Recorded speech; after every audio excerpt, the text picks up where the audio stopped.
কারণ নেই, কারণ অমুসলিমরা কীভাবে জবাই করেছেন না করে সেটা আপনি জানেন না। তানজিন আহমেদ আপনি লিখেছেন, আমি একজনকে পছন্দ করি, সে মুসলমান আর আমি ছিলাম হিন্দু।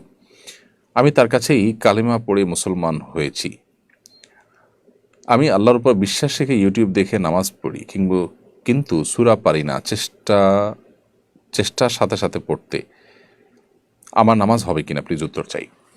বোন তানজিনা, আপনি ইসলামে এসেছেন, আল্লাহ তাআলা আপনাকে ইসলামের উপরে অটল অবিচল থাকার তৌফিক দান করুন। ইসলামটা শুধু বিবাহের জন্য না হয়ে ইসলামের সত্য উপলব্ধি করে সত্যিই অন্তর থেকে আল্লাহর কাছে সারেন্ডার করার পদক্ষেপ হিসাবে এটি যেন হয়, সে চেষ্টা আপনার করা উচিত। এবং অন্তত এই মুহূর্তে সে রিয়েলাইজ আপনার করা উচিত যে এটি বিবাহের জন্য কোনো মাধ্যম নয়, বরং এটি সত্যকে উপলব্ধি করে আপনার সত্যে ফিরে আসার প্রচেষ্টা।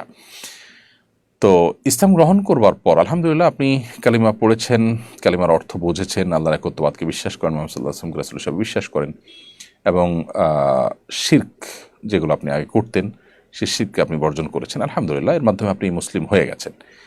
এখন আপনার কর্তব্য ৫ ওয়াক্ত নামাজ সহ আল্লাহর অন্যান্য বিধিবিধানগুলোকে মেনে চলা, শুধু নামাজ নয়, অন্যান্য বিধিবিধানগুলো মেনে চলা, এবং এগুলো জানার জন্য আপনি দিন শেখার অনেক বই পুস্তক আছে, সেই বই পুস্তকগুলো সংগ্রহ করে কালেকশন করে আপনি দিন শেখা শুরু করবেন ইনশাআল্লাহ। এর মাধ্যমে আপনি নিজেকে ভালো মুসলিম হিসাবে দাঁড় করাতে পারবেন। আপনি ইউটিউব থেকে দেখে দেখে যদি নামাজ শিখেন এবং সঠিক পদ্ধতি শিখতে পারেন, তাহলে সেক্ষেত্রে সেটাও আপনার নামাজ সঠিক নামাজ আদায়ের জন্য সহযোগিতা আপনাকে করবে, এবং সেটা তার মাধ্যমে নামাজ হয়ে যাবে ইনশাআল্লাহ তাআলা।